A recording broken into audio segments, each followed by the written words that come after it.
আমাৰ চৰকাৰে অসমত এনিমেল ৰেস্কিউ চেণ্টাৰ নিৰ্মাণৰ কাৰণে সিদ্ধান্ত গ্ৰহণ কৰিছিলে। এটা শিলচৰত আৰু এটা ডিব্ৰুগড়ত, যাক আমি চিৰিয়াখানা বুলি কওঁ। ইতিমধ্যেই ডিব্ৰুগড় নামদাং বনাঞ্চলত নিৰ্মাণ হ'ব লগা সেই প্ৰস্তাৱিত জু কাম কাজখিনি আগবাঢ়ি আছে আৰু খুব কম সময়ৰ ভিতৰতে সকলো বিভাগীয় কৰ্তৃপক্ষৰ অনুমোদন পালেই সেই কাম আৰম্ভ কৰিব পৰা যাব।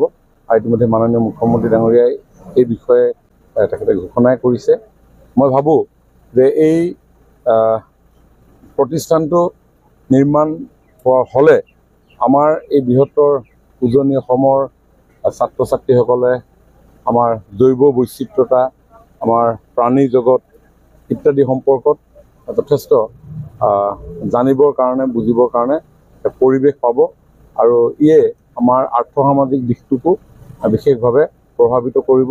যিহেতু এনেকুৱা ধৰণৰ প্ৰতিষ্ঠান হ'লে দেশ বিদেশৰ বিভিন্ন প্ৰান্তৰ পৰ্যটকসকল আহে পৰিভ্ৰমণ কৰিবৰ কাৰণে, আৰু সেই পৰিভ্ৰমণে আমাৰ আৰ্থসামাজিক দিশটোকো যথেষ্ট টনকিয়াল কৰাৰ সমান্তৰালভাৱে কৰ্মসংস্থাপনৰ সুযোগো সৃষ্টি কৰে।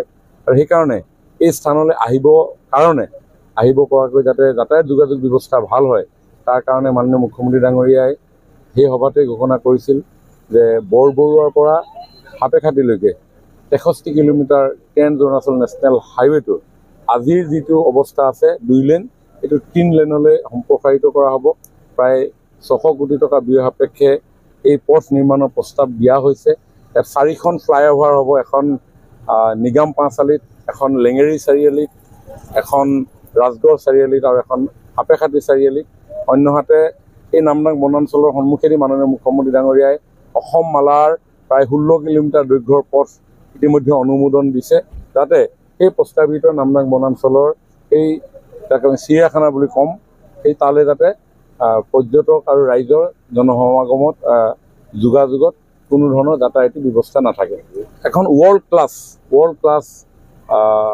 তাতে সেই প্ৰতিষ্ঠানটো নিৰ্মাণৰ কাৰণে পৰিকল্পনা কৰিছে বন বিভাগে, য'ত মুক্ত বিচৰণ থাকিব আমাৰ জীৱ জন্তুবিলাকৰ, য'ত জৈৱ বৈচিত্ৰতাৰ বিষয়েও যথেষ্ট জানিব পাৰিব। গতিকে এইলৈ যথেষ্ট উন্নত প্ৰযুক্তি ব্যৱহাৰ কৰা হ'ব। আমাৰ ডিব্ৰুগড় জিলাৰ এই টিংখাঙৰ নামদাং বনাঞ্চলত এখন মুকলি চিৰিয়াখানা হ'ব। যিহেতু মাননীয় মুখ্যমন্ত্ৰী মহোদয়ে শেহতীয়াকৈ যি ডিব্ৰুগড় ভ্ৰমণকালত তেখেতে পুনৰবাৰ উপস্থাপন কৰিছে, কথাটো আমি খুব উৎফুল্লিত হৈছোঁ, খুব গৌৰৱান্বিত হৈছোঁ। যাতে আমি আগতেও আমি তেখেতৰ মুখৰ পৰা শুনিছোঁ, কেইবাৰ যোৱা 2-3বাৰমান তেখেতে ঘোষণা কৰিছে। গতিকে আমি খুব আশাবাদী, কল্পনা কৰি আছোঁ মনত, খুব কম দিনৰ ভিতৰত আমাৰ এই চিৰিয়াখানাখনৰ কাম আৰম্ভ হ'ব বুলি তেখেতে পুনৰবাৰ জনাইছে। আমি খুব আনন্দিত হৈছোঁ, ভাল লাগিছে।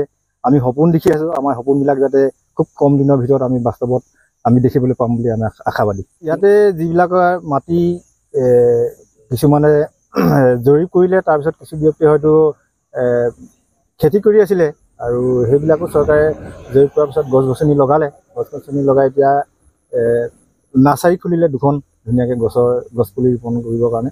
সেইখিনি সুন্দৰভাৱে আগবাঢ়ি আছে গোটেইখিনি কাম। আমি আশা কৰিছোঁ ইতিমধ্যে আমাৰ অঞ্চলৰ যিবিলাক বাট পথ একেবাৰে বেয়া হৈ আছিলে, ৰাস্তা পদূলিবোৰ বহল কৰিছে, চাৰিওফালে সুন্দৰ এটা পৰিৱেশ গঢ়ি উঠিছে। আশে পাশে থকা যিমানবিলাক ৰাস্তা পদূলি বহল হৈছে, আমাৰ অঞ্চলৰ ব্যৱসায় বাণিজ্যবিলাক উন্নতি হ'ব। এতিয়া বৰ্তমান বাঘ আছে আৰু শহাপহুলে সাপ আছে।